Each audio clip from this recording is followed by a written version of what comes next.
So today I'm going to give you a brief talk and outline our views on the issue of genomic data privacy, which we think is becoming, a more and more acute issue to deal with, as we are really slowly entering the genomics age, where more and more people are using different types of genetic testing, and their data is often getting shared. So this slide illustrates exactly that, the fact that, after so many years and I think so many proclamations over the past 15 years that, the genomics revolution is finally there, now it's, I think, really coming. So far it has been mostly limited to academic research and, made a huge impact. But for it to, really make, a significant, such a difference comparable, for example, to the internet or the industrial revolution, for that we need a really large-scale adoption by the public. And that's what we see happening started happening over the past few years. So you can see here, since about 1.5 years, we're actually seeing an exponential growth in the number of people who used genetic testing. So, and the field is dominated by two companies mostly, Ancestry.DNA and 23andMe. And at that point, there are already 15 million people who purchased their genetic tests, which are genotyping, not whole genome sequencing, but we'll get there. And it started really to make impact in different ways, which I will outline later. So as I mentioned, so far, this is just another trend that's also ongoing. In addition to those more and more people getting genotyped, the prices, the costs of next generation sequencing is also decreasing. Right now it's at about $1,000 for a whole human genome. Recently, Illumina announced that we will have a $100 genome in the near future, at which time whole genome sequencing will likely completely replace genotyping. I mean, it already did that in academic research, and it will also do it in the direct-to-consumer and as well as patient sequencing as well. And the prices are going down partially because there's finally competition from the Chinese. So the monopoly that Illumina had over the last few years is finally broken, and the prices are coming down. And once the adoption of whole genome sequencing begins, we will be able to get much deeper insight into not just ancestry, which is the kind of predominant use case today, but actually get health insight, and over time become deeper and deeper. And this issue that genetic testing is becoming more popular and we can get more and more insight, can learn more and more from individual genomes, has essentially led, again, over the past couple years to mounting concerns over data privacy. So this are the results of a survey that we conducted ourselves, and it shows that privacy concerns, aside from the costs, which are coming down, are the main issue, which today it remains unaddressed. And this problem is made worse by essentially business models of pretty much all personal genomics services, which is in a way to really take ownership of their customers' genomic data and then monetize it, often lacking proper transparency, as for example this paper has shown. And most recently we had this deal, for example, between 23andMe and GSK that also led to a lot of backlash. And today you see almost every few days some article being published somewhere criticizing those privacy policies of those companies. So in addition to personal genomic services just monetizing the customer's data, we have another trend, namely law enforcement increasingly using genomic databases to solve old cases that have been unsolved for decades. This is the most spectacular one that was solved early last year. The Golden Gate Killer, kind of identified after 30 years, and done so with the help of a publicly accessible genomic database, GADMatch. So the investigators used the database to search for DNA profile that would kind of match the DNA they found on the crime scene 30 years ago. And they identified some partial match, which was the person behind that match was a distant relative of the killer. And they contacted that person, and then with the help of that woman, they were able to identify the Golden State Killer. And this just illustrates, and I know since then, it was almost like, an explosion in terms of how often law enforcement, so especially in the US, use those databases. In addition to using public databases, they also now started issuing subpoenas to companies like 23andMe and Ancestry.DNA, which essentially just forces them to make their data available for those searches. And what's interesting about that is really to pretty much identify anyone in a large population. You really don't need that many people in the database. Even a relatively small number of people would essentially enable to have a distant relative of pretty much everyone in a country. And while it's good that those old crime cases are being solved, it also leads to those privacy concerns of governments just having access to people's genomic data without innocent people ever consenting to the data being queried and searched. And if we think into the future at a point where our understanding of genomics is much better than it is today, I think there are many different additional use cases that are conceivable. And one that I find personally kind of concerning is genomics-based targeted ads. So there have been many studies. I think what illustrates how powerful this can be is that some studies on identical twins that have been separated at birth and then brought up in different environments by different families and then reunited later in life. And in those cases, it was very striking that those people had extremely similar tastes, very similar personalities, like the same music, literature, style of clothing, haircuts, which kind of shows that all of this information is in our genome. And if you think about today, that one of the two most valuable companies are in the market of targeted advertising, Facebook and Google. And if you think 20 years into the future, how will targeted advertising look like? Then it is actually conceivable that genomics will play a role. And some people might find it concerning. And if you don't want that to happen, we would essentially need to take some steps today to ensure that genomic data is not used for such use cases. Actually, Ancestry.com, one of those leading personal genomics companies today, actually already has in their use of terms this provision that they might in the future use your genomic data for targeted advertising.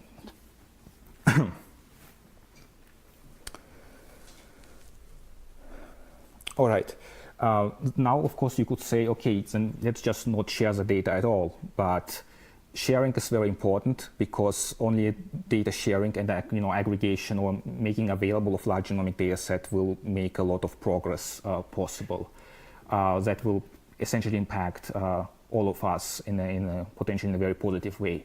So things like disease prevention can be facilitated using genomic data. So even today already you can understand the risks of many diseases, already take some preventive steps. In the future, even profit from personalized therapies. Pharma companies, while you could claim it's kind of not the right way, they get access to genomic data today by just buying it from those personal genomic companies. At the end of the day, they're trying to develop drugs with this data that will, help people and save lives, which is another important use case. And also in clinical trials, genomics data has been increasingly used to really bring the cohort sizes down, increase the rate of responders, and through that minimize costs and increase success rates. So what we have is really what's illustrated there on the right, such a flow that availability of genomic data, its growth, helps us better understand human genetics, which in turn makes individual genomes better interpretable, more useful to other individuals. in turn incentivizing more people to get sequenced, again leading to growth of genomic databases. And we really need to get this cycle going, as fast as possible. And those privacy issues are one of the obstacles today. So I just want to kind of briefly touch on technologies that are available today that can help us address those issues. So I like to kind of segregate them in three different parts: data access control, consent management, and secure computing. Taken together, we think that those technologies can enable transparent, controllable, and secure genomic data sharing that would protect against any kind of misuse, but at the same time make the data available to researchers so that they can advance science and develop new drugs. So in regards to access control and consent management, at Nebula Genomics, we are pursuing using two technologies to ensure that data access is strictly controlled and the consent management is handled in a very transparent way. So, for example, in terms of access control, we think that key splitting, so encryption key splitting, is an important technique to use to protect the data against unauthorized access. So you can imagine that you would have multiple encryption keys that are being held by different non-profit organizations, and which all, or just a certain number of them, must essentially consent for the data to be decrypted and made available. And those key holders can also be located in different jurisdictions, which would address this issue of governments just subpoenaing companies and just getting access to the data. So, for example, for the data that we are generating, we plan to essentially encrypt it with, again, multiple keys and give some of those keys to our partners in different jurisdictions, so that if we ever receive a subpoena, we essentially won't be able to just decrypt and hand over the data. Then blockchain is another, I think, potentially very useful technology that can essentially help really communicate this agreement to share the data, because of those two core properties of blockchains. One is the immutability, which can really help establish irrevocable data ownership by, for example, storing network addresses of those people and their data hashes immutably on the blockchain. And then blockchains are public, at least some of them are readable by the public, and this would make consent management very transparent and not reliant on middlemen, which is not only important to the individuals, to the data owners, because they want to be aware who at any time has access to the data.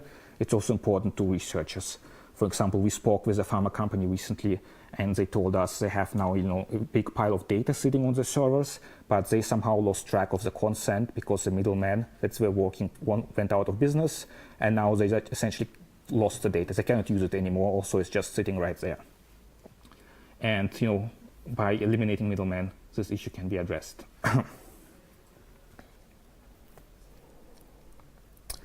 Then the other part is secure computing, and the approaches here are, for one, this whole idea of bringing algorithms to the genomic data that has been pioneered by the Global Alliance for Genomics and Health, that has built the Beacon network, which is operational today.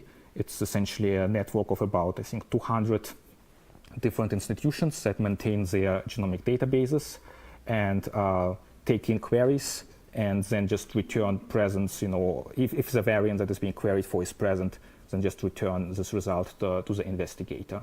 So, but more general, this idea of storing the data and then just bringing algorithms to it, and the storage can be in a federated way, so it can be in a distributed database, would essentially not only address the privacy issue of giving the data away, but also other issues related to genomics, for example, the difficulty of transferring large data amounts over networks.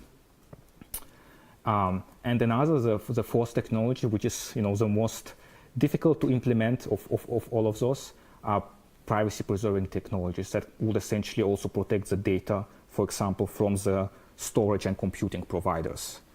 And right now, the limitation is there that the performance is just decreases significantly, and they are not yet scalable for complex computations.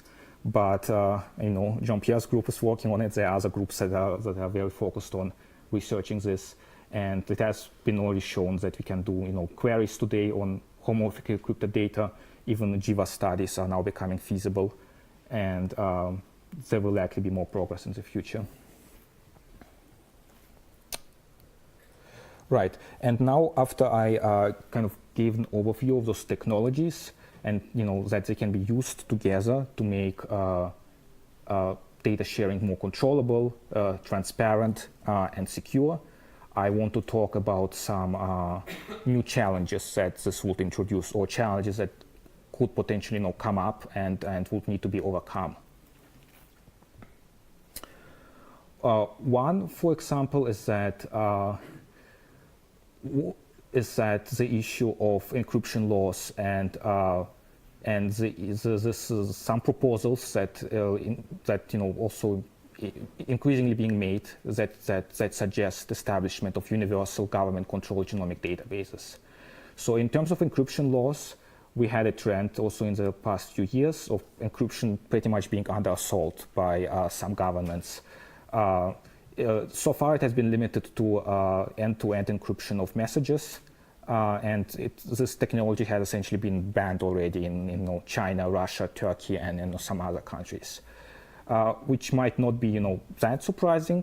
But more recently, Australia, so a Western democracy, has also passed a law that essentially regulates and limits encryption of communication.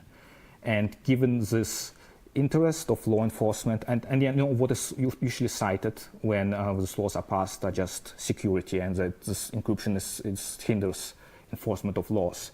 And given this interest of law enforcement in genomics that I previously already told you about, I think it's inconceivable that in the future, if this trend continues, securing genomic data might also be impacted by that. Another trend that is also troubling is that there have been proposals made to establish universal forensic databases. It will just contain the genetic information of all citizens of a country. Kuwait was actually the first country that really wanted to implement that. They announced in 2015, but more recently, actually, they abandoned the plans. But I don't think it's the idea is dead. There was actually very recently a policy forum article in Science that kind of outlines the benefits of just having such a universal database, forensic database in the US, and it also received a lot of backlash actually.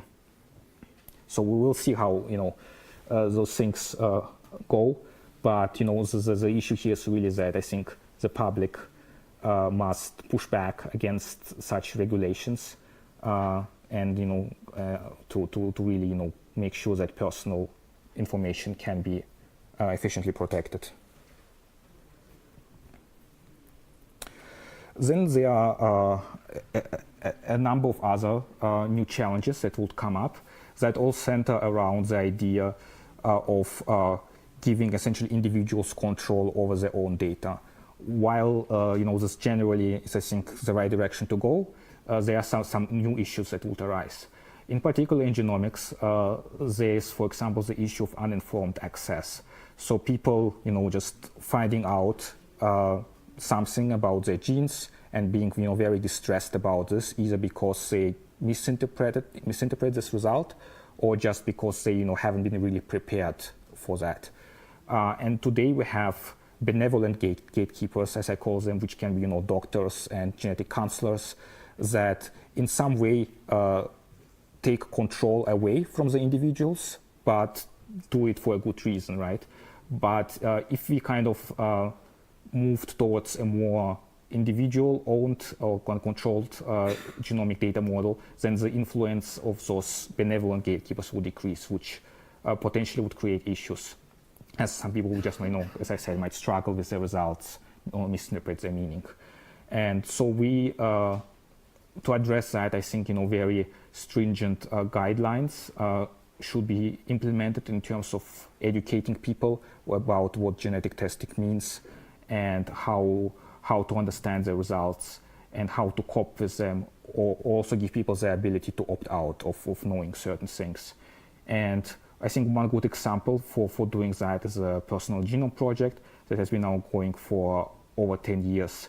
And it has, I think, pioneered a way of dealing with this issue of consent, of educating people, and doing everything in a very patient or individual friendly and transparent way. And I think this efforts must be continued. Then another possible issue is that giving the data into the hands of the individuals might actually negatively impact data protection and privacy. We hear all the time about things like credit card numbers being stolen for a large group of people, social security numbers being stolen through email phishing attacks and whatnot. And you could claim that the average individuals may be less capable of protecting his own data than if the data was just controlled by a third party.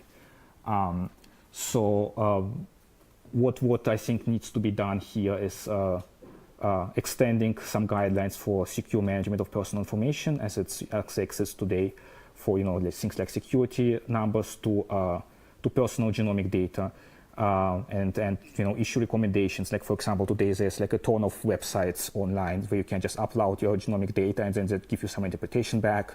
But what happens with your data afterwards, it's not always clear, and I think that many of those sites should be avoided. Also, I think it's important to be clear that people must be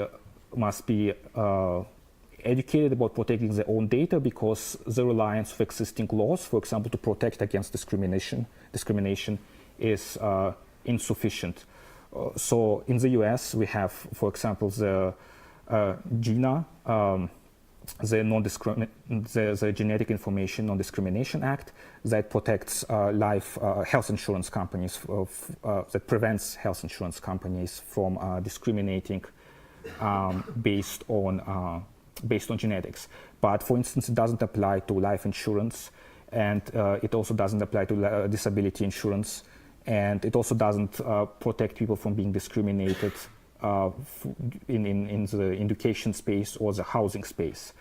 And additionally, existing laws as they are today, they might change to the disadvantage of the individuals. So in the US, most recently, the GINA was actually, or still might actually be weakened, and allows the employers to pretty much kind of request genetic testing results of their workers, which is a troubling tendency. Well, I think in Switzerland, I would imagine you have much stricter regulation in terms of data privacy. But yeah, in the US, we face this kind of issues. And then there's also a risk of exploitation that would arise by giving individuals their own data, because that presents the opportunity to them to actually monetize that data. And things like genomic data marketplaces or health data marketplaces have been proposed multiple times already. And it would essentially present a risk to individuals at the bottom of the socioeconomic pyramid, comparable to like selling of blood or organs or personal services. So we need proper regulations to make sure that the data economy becomes fair and people can get benefits out of it in terms of just improving the healthcare and getting the data, getting it, for example, at subsidized cost, or improving the financial situation without really being exploited. And this also presents an opportunity to increase the diversity of genomic data sets, which is still a big issue today, because most of the data that has been generated is of Caucasian people, of white people, and there's not enough data of people from other ethnicities. And unfortunately, it's the case that those underrepresented ethnicities are often also people that are not at the top of the socioeconomic pyramid, but are rather impoverished people.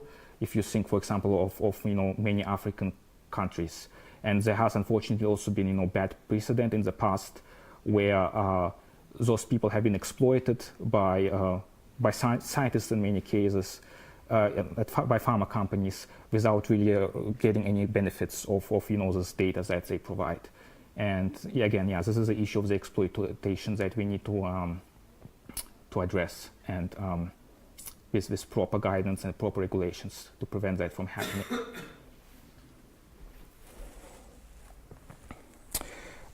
Just a summary, so what I think is the right way to go forward and what we are essentially trying to accomplish at Nebula Genomics. So we think that this privacy issue must be addressed to drive forward the adoption of personal genome sequencing and data sharing. So we need privacy-focused personal genomic services that do not take ownership of people's data and enable controllable, transparent, and secure sharing, because surveys have shown many people are very willing to share their data and support research, but are also concerned about privacy. So we must give them a way to do it in a very secure way. Thank you.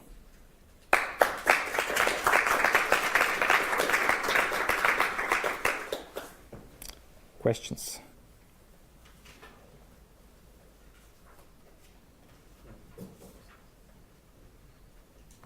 Yeah.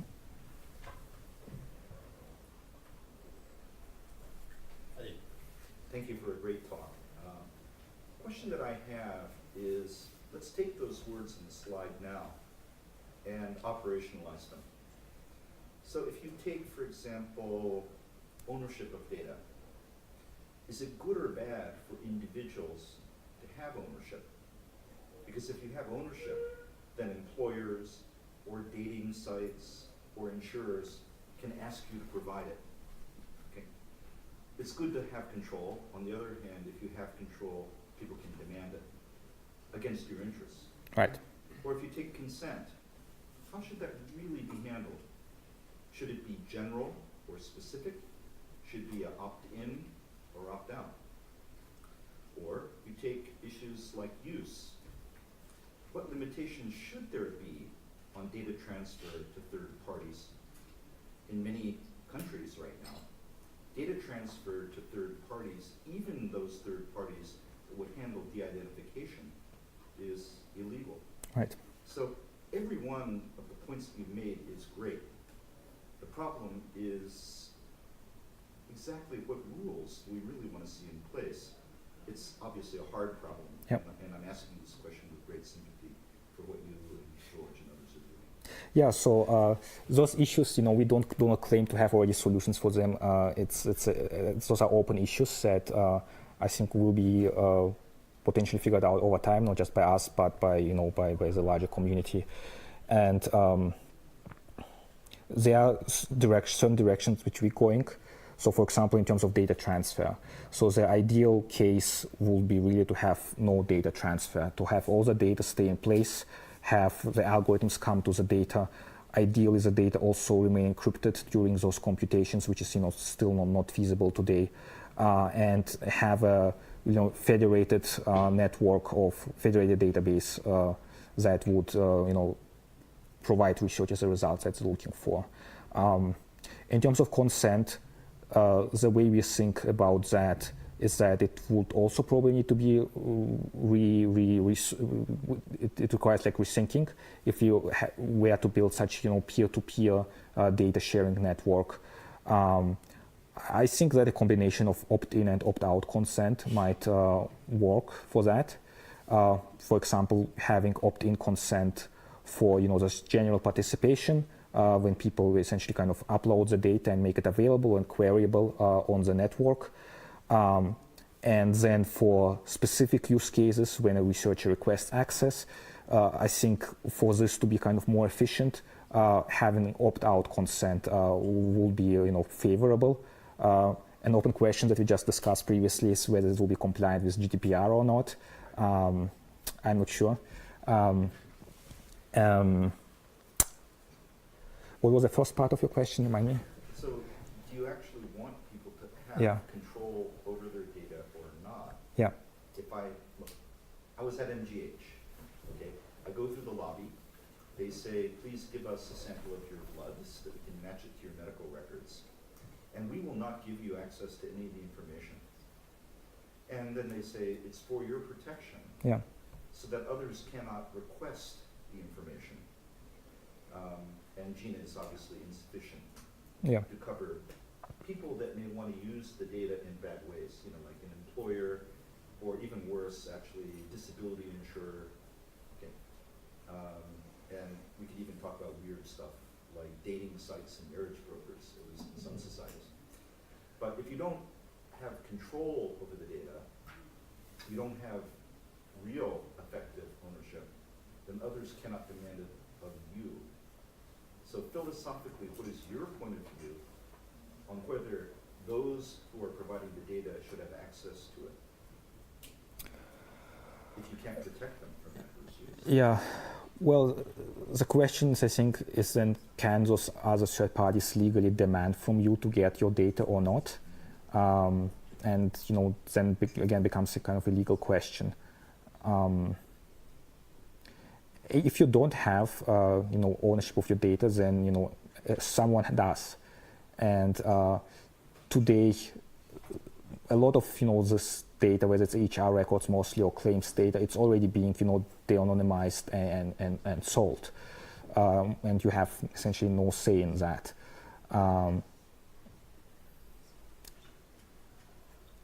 I mean, I think it would go in the right direction if we, at least to some extent, would give individuals some say into what happens with the data. Maybe it can be a model where it's kind of co-managed by the institution, but also the individuals have something to say in how the institution handles their data. I mean, even in our case, in the platforms that we are building, it's not like the individuals who just have their data on their computer or the smartphone in their hands. It will be still kind of on our cloud encrypted with multiple keys and so on and so on. So we would be kind of facilitating this management as a third party, but at the same time giving the individuals a lot of control over who gets to access it. Thank you. Thank you for this very nice overview. In the same vein as the question just asked, did you consider that ownership is actually not the right word? Because at least in Switzerland, you don't even own your body. I cannot sell my body. I cannot sell blood. I can donate it, but I cannot sell. And if I start to cut off my fingers, someone from the state or my mom can stop me. Yeah. It's my fingers, but I'm not. So ownership maybe should be replaced in the sense that you say is the control of the usage, the use. Yeah. But you don't own them. Like it's okay. That would be maybe.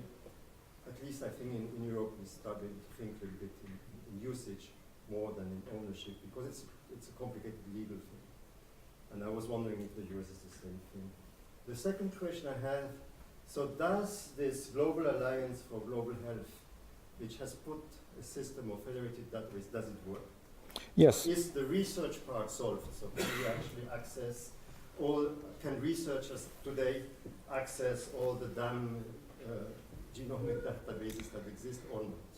That would be my second question. And the third one is on discrimination. I think we should take this very seriously. And it's more than black, white, poor. It's for each one of us. It's, do we trust the system? Am I sure if I give my data that they are not used against me? Whether I'm a billionaire or a poor guy, it doesn't matter. Am I sure that? And this is complicated. Also because actually, at least today, genomic data alone don't make much sense. You have to link them to other databases to actually, make sense in health at least, and so forth. It's not just first say that. So it's even more important because it implies that there is more stuff that is to be done. So I think discrimination is a very important thing. We should be clear what we mean by it. It's really that you cannot use the data against yourself. And the guy who provides the data is sure it's not used against him. Yeah. Except maybe you're tracking the Golden Gate Killer. This something. I don't know. It's very interesting. Yeah. Of course, that's law enforcement. Yeah, so in terms of your question about the Global Alliance for Genomics and Health and the Beacon Network, so it's operational. You can just Google for Beacon Network, and then you will go to the website. You can input like certain SNPs, like genetic variants, and it will just search the queries as federated database, and then you will get output saying yes, those were found in those locations. One limitation, which is a big limitation right now, is that it's just really limited to queries, to searches essentially. Doing proper, more complex computations right now are not possible, but there are several companies that develop bioinformatics platforms that go into that direction of enabling federated databases that you can essentially also use to give us studies and things like that. Can I just, but is I don't know, the 1 million genomes UK project, the 1 million will be accessible for that? Or how limited is this? Because it's, or is it just voluntary, I can... So it's being maintained by I think about 200 institutions I think are participating in this effort, and this data comes mostly from just large population genomic studies, and I'm not sure about the exact number of genomes that are available, but I think to date it's kind of the biggest and most successful project of this kind. And yeah. Your question about discrimination, again, it's as you said, it's a very difficult and open-ended question to which we don't have a solution yet. I would think kind of just generally speaking, you need to approach it from two ways, as I described. For one, just really educate people to be very, very careful about sharing the data. The way today, kind of people, you tell them don't put your social security number in every kind of fishy site that asks you about it. So just be very careful there. But on the other hand, also make sure that legislature is being passed that would protect the individuals whose data did get compromised from being discriminated. And the GINA clearly should be, extended to not just health insurance, but other things. And in the US, for example, more progressive states like California have actually done that already, and their genetic protection laws go way beyond what the national-wide GINA requires. I have a question regarding the incentive. What do you see as the incentive? And maybe related to this, what's your business model? Or Yeah. Oh, maybe you haven't figured it out. Yeah. In terms of business, our model is not only to address privacy part. So I think we have two value propositions. So one is this really privacy focus, and they essentially attract people who never use like 23andMe or other services because of their policy business model of selling your data. We want those people to attract to use our service and be more in control of the data and decide themselves which research and which studies they would like to share it with. And if there is compensations being offered, also gets a larger chunk of it. So that's one value proposition. And the other one is about costs. So we are hoping to be able to make personal genome sequencing essentially free, because we think that on the other end, you have today pharma companies who are willing to pay those costs for the cohort that is of interest to them. So by creating this network of individuals who joined our platform and said we are interested in getting sequenced, and as pharma companies helping them connect, have pharma company pay the sequencing cost, individuals get their genome for free, can learn about their health and so on, and the pharma company can use the data for drug development. So that's our model there, and we are actually starting some pilots soon. We will hopefully demonstrate the feasibility. So on that same question, pharma companies are really interested in low coverage genome sequencing, or you have to go for high coverage to really make money from pharma, because they want the rare variants, they want the knockout humans to develop new drugs. Yeah. With low coverage, you only get the coverage. Right. To be honest, I don't think they know exactly what they want. We've been talking to many of them, and the conversations usually go the way where they, even kind of often ask us to propose for what they could possibly do with the data, because they feel like there's an opportunity there, but I think this is new to everyone, and no one has really kind of figured it out fully yet. 23andMe does manage to sell their SNP data to GSK as part of the $300 million deal. Clearly, high coverage sequencing data is much more valuable. you see this deal between Regeneron and the UK Biobank where they pay essentially $100 million in exome sequencing costs to get exclusive access to this data set for 9 months. Yeah, I mean, that's kind of the direction which we want to go. I mean, we in terms of the genetic testing that we do, it is next generation sequencing. We don't do genotyping, but we do both high coverage and low coverage sequencing. Low coverage mainly just as an entrance point to consumers, so that they we don't have to ask them for like $1,000, and they can actually pay for it themselves as well. So the $99 offer on your website is for how much information? It's low pass whole genome sequencing I mean, it generates about 1.3 gigabases of information, which is 2,000 times more than the similarly priced genotyping. So I think it's a good value. But yeah, it's not clinical grade 30x sequencing, which we will start offering later as well. But this will be priced at probably significantly more.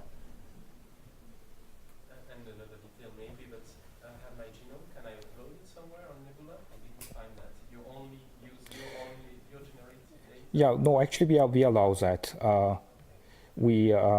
What kind of file do you have? Is it like whole VCF of a 30x genome? Yeah, you can upload that as well. Can I get money? No, well, not yet. I mean, I guess for that, our current proposal is that your data will be available, and in the future, if a pharma company wants access to it, then you can potentially get money for it if that's what your motivation is. And we had more than thousands of people upload the data, which is I think mostly 23andMe data and industry data, so not like yours. I also take the genotype. Yeah, I mean that's what most people have today. I think there are very few people who have what you have.